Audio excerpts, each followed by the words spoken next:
तो जो हिंदी भारत की राष्ट्र भाषा है, जिसके जरिए पूरे देश को राष्ट्रीयता के एक सूत्र में बांधने का सपना संविधान निर्माताओं ने देखा, उसके विरोध की विपक्षी राजनीति इस देश में फिर से शुरू हो गई है। सवाल यह है कि क्या अब भाषा को मोदी सरकार के विरोध का एक नया हथियार बनाया जा रहा है? लैंग्वेज वॉर के जरिए काटेंगे बांटेंगे की राजनीति को फिर से हवा दी जा रही है।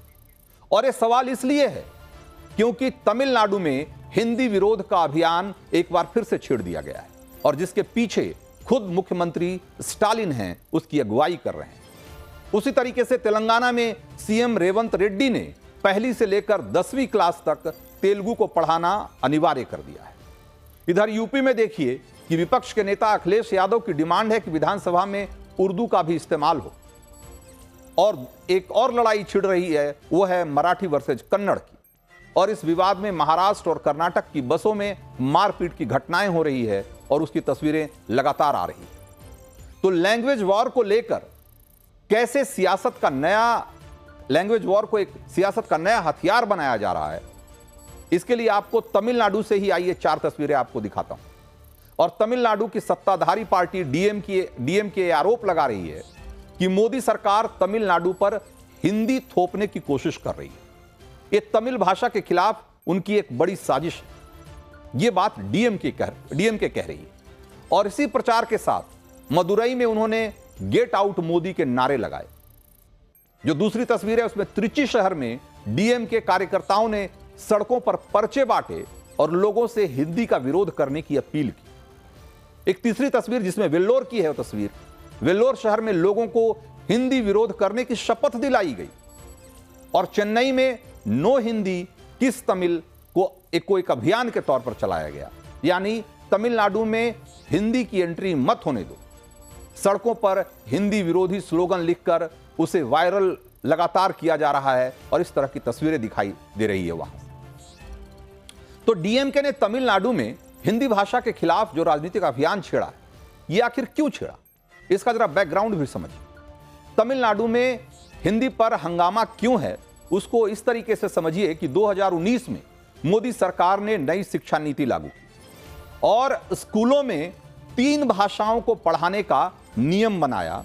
और खास करके गैर हिंदी राज्यों में जहां की मातृभाषा हिंदी नहीं है, वहां हिंदी को तीसरी भाषा के तौर पर रखा गया।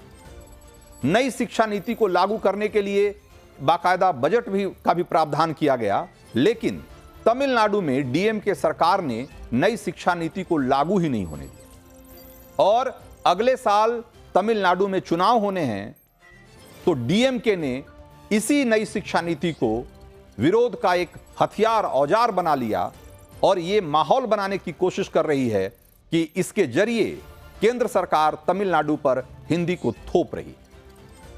तो डीएमके हिंदी के खिलाफ माहौल क्यों बना रही है, इसके लिए तमिलनाडु के इरोड की कुछ तस्वीरें आपको देखनी चाहिए, जहां पहाड़ी पर चेन्नी मलाई का मंदिर है और इस मंदिर पर मुस्लिम कम्युनिटी ने दावा ठोक रखा है।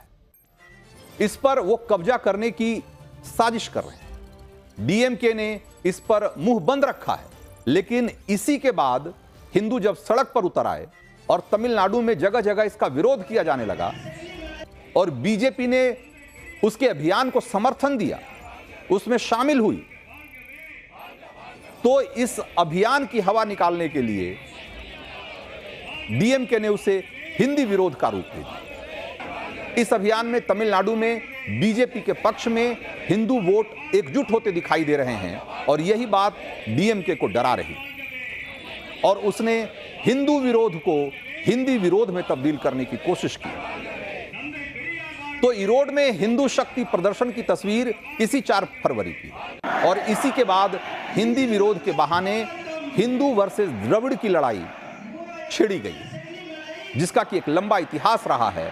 और डीएमके या सारी जो द्रविड़ पार्टियां हैं, वो इस तरह के जो लड़ाई है, भाषाई लड़ाई है, उसकी अगुवाई करती रही। डीएमके आरोप लगा रही है कि तमिलनाडु में हिंदी को प्रमोट करके बीजेपी तमिल भाषा को खत्म करना चाहती। डीएमके इसके लिए 1960 के दशक में हुए हिंसक आंदोलन की याद दिला रही है और एक तरीके से तमिलनाडु चुनाव से पहले हिंदू वर्सेस द्रविड़ राजनीति को हिंसक बनाने की कोशिश कर रहे हैं। तमिलनाडु में डीएमके ने हिंदी के खिलाफ अभियान छेड़ा तो तेलंगाना की कांग्रेस सरकार भी इसमें कूद पड़ी और उसने एक नया तरीका ढूंढ लिया। सीएम रेवंत रेड्डी ने आदेश जारी कर दिया कि तेलंगाना के हर स्कूल में तेलुगु पढ़ाना अनिवार्य होगा।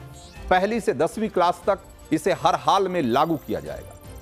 तेलंगाना सरकार के तेलुगु के इस फरमान का पालन किया जाए। सरकारी आदेश में कहा गया कि बीआरएस की पिछली सरकार में तेलंगाना के स्कूलों में इसे पूरी तरह से लागू नहीं किया गया था, लेकिन कांग्रेस की सरकार इसे लागू करेगी। यहां महाराष्ट्र की बात करना भी जरूरी है। एक दौर था जब महाराष्ट्र में हिंदी विरोध की राजनीति बहुत तेज थी और वही तर्क दिए गए थे वहां जो आज तमिलनाडु के डीएम की सरकार दे रही है। आज महाराष्ट्र में हिंदी खूब फल फूल रही है, लेकिन उससे मराठी भाषा को किसी तरह का नुकसान नहीं हुआ, बल्कि हिंदी में उसकी कद्र बढ़ गई। इसलिए कहा जा रहा है कि तमिलनाडु हो या तेलंगाना, हिंदी विरोध की उसकी जो असली वजह है वो भाषाई नहीं है, उसका भाषा से कोई लेना देना नहीं। दरअसल डीएमके जैसी दक्षिण की क्षेत्रीय पार्टियां बीजेपी के बढ़ते प्रभाव से डर रही और अपनी राजनीतिक खिसकने की आशंका में वो हिंदी विरोध का एक तरीके से मुखौटा चढ़ाने की कोशिश कर रही है।